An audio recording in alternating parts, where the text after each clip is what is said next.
ରଜ ପରେ ଚାଷୀଙ୍କ ଆକାଉଣ୍ଟକୁ 17ତମ କିସ୍ତି ପଠାଇବେ ମୋଦି। ଚାଷୀଙ୍କ ଆକାଉଣ୍ଟକୁ ଆସିବ 2000। ଯଦି ଆପଣ ମଧ୍ୟ କେନ୍ଦ୍ର ସରକାର ପ୍ରଧାନମନ୍ତ୍ରୀ କିଷାନ ଯୋଜନା ପାଇଁ ଯୋଗ୍ୟ ଅଟନ୍ତି ତେବେ ଏହି ଭିଡ଼ିଓଟି ଆପଣଙ୍କ ପାଇଁ ଉପଯୋଗୀ। ତ କେବେ ଆପଣ ଆକାଉଣ୍ଟକୁ 2000 ଟଙ୍କା ଆସିବ ଏବଂ ଏହାର କ'ଣ ରହିଛି ଅପଡେଟ୍, ଚାଲନ୍ତୁ ଏହି ଭିଡ଼ିଓ ମାଧ୍ୟମରେ ଜାଣିବା। ତା ପୂର୍ବରୁ ଯଦି ଆପଣ ଆମ ଚ୍ୟାନେଲକୁ ନୂଆ କରି ଦେଖୁଛନ୍ତି ତେବେ ଏବେ ହିଁ ଆମ ଚ୍ୟାନେଲକୁ ସବସ୍କ୍ରାଇବ୍ କରନ୍ତୁ ଏମିତି ଇନଫର୍ମେସନ୍ ଜାଣିବା ପାଇଁ। ନିକଟରେ ପ୍ରଧାନମନ୍ତ୍ରୀ ନରେନ୍ଦ୍ର ମୋଦି ତୃତୀୟ ଥର ପାଇଁ ଶପଥ ଗ୍ରହଣ କରିବା ପରେ ତୁରନ୍ତ କିଷାନ ସମ୍ମାନ ନିଧି କିସ୍ତି ରିଲିଜ୍ କରିବା ସମ୍ବନ୍ଧୀୟ ଫାଇଲ୍ ଦସ୍ତଖତ କରିଥିଲେ।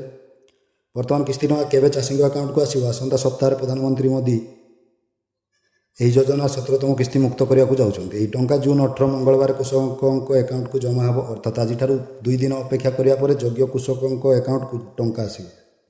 ପ୍ରଧାନମନ୍ତ୍ରୀ ମୋଦି କ୍ରମାଗତ ତୃତୀୟ ଥର ପାଇଁ କେନ୍ଦ୍ର ଗଠନ କରିବା ପରେ ଜୁନ୍ 18ରେ ପ୍ରଥମ ଥର ପାଇଁ ତାଙ୍କ ସାଂସଦୀୟ ନିର୍ବାଚନ ମଣ୍ଡଳୀ ବାରାଣସୀ ପରିଦର୍ଶନ କରିବେ। ଏକଦିନିଆ ଗସ୍ତ ସମୟରେ ପ୍ରଧାନମନ୍ତ୍ରୀ କୃଷକ ସମ୍ମିଳନୀରେ ସମ୍ବୋଧିତ କରିବେ ଏବଂ 17ତମ କିସ୍ତି ରିଲିଜ୍ କରିବେ। କେନ୍ଦ୍ର ସରକାରଙ୍କ ସବୁଠାରୁ ଉଚ୍ଚାଭିଳାଷୀ ଯୋଜନା ହେଉଛି ପ୍ରଧାନମନ୍ତ୍ରୀ କିଷାନ ସମ୍ମାନ ନିଧି ଯୋଜନା। ଏହାର ସମ୍ପୂର୍ଣ୍ଣ ଖର୍ଚ୍ଚ ସରକାର ବହନ କରନ୍ତି। ଏହି ଯୋଜନା 1 ଡିସେମ୍ବର 2018ରେ ଆରମ୍ଭ ହୋଇଥିଲା। କୃଷକମାନଙ୍କୁ ସିଧାସଳଖ ଉପକୃତ ପାଉଥିବା ଏହା ହେଉଛି ବିଶ୍ୱର ସବୁଠାରୁ ବଡ଼ ଯୋଜନା। ଏହି ଯୋଜନା ଉଦ୍ଦେଶ୍ୟ ହେଉଛି କୃଷକମାନଙ୍କୁ କୃଷି ପାଇଁ ଆର୍ଥିକ ସହାୟତା ଯୋଗାଇବା। ଏହି ଯୋଜନା ମାଧ୍ୟମରେ ଯୋଗ୍ୟ ଜମି ମାଲିକ କୃଷକ ପରିବାରକୁ ବାର୍ଷିକ 6000 ଟଙ୍କା ଆର୍ଥିକ ସହାୟତା ଯୋଗାଇ ଦିଆଯାଇଛି। ଏହି ଟଙ୍କା ବର୍ଷକୁ ପ୍ରତ୍ୟେକ 2000 ଟଙ୍କା 3ଟି କିସ୍ତିରେ ଦିଆଯାଏ। ତ ଏହି ଯୋଜନାରେ ଆପଣଙ୍କ ନାମ ଅଛି କି ନାହିଁ ଆପଣ କେମିତି ଅନଲାଇନରେ ମୋବାଇଲ କିମ୍ବା କମ୍ପ୍ୟୁଟରରେ ଚେକ୍ କରିପାରିବେ। ଏଥିପାଇଁ ଆପଣଙ୍କୁ କ୍ରୋମରେ PM କିଷାନ ସର୍ଚ୍ଚ କରନ୍ତୁ।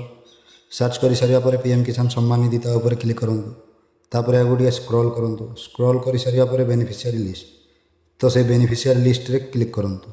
ତାପରେ ଷ୍ଟେଟ୍ ଆପଣଙ୍କର ସିଲେକ୍ଟ କରନ୍ତୁ। ତାପରେ ଡିଷ୍ଟ୍ରିକ୍ଟ, ସବ୍ ଡିଷ୍ଟ୍ରିକ୍ଟ, ବ୍ଲକ ଏବଂ ଆପଣଙ୍କ ଭିଲେଜ, ତାପରେ ଗେଟ୍ ରିପୋର୍ଟରେ କ୍ଲିକ୍ କରନ୍ତୁ। ତ ଏଠାରେ ଆପଣ ବେନିଫିସିଆରୀ ଲିଷ୍ଟରେ ଆପଣଙ୍କ ନାମ ଅଛି କି ନାହିଁ ଆପଣ ଏମିତି ଭାବରେ ଚେକ୍ କରିପାରିବେ।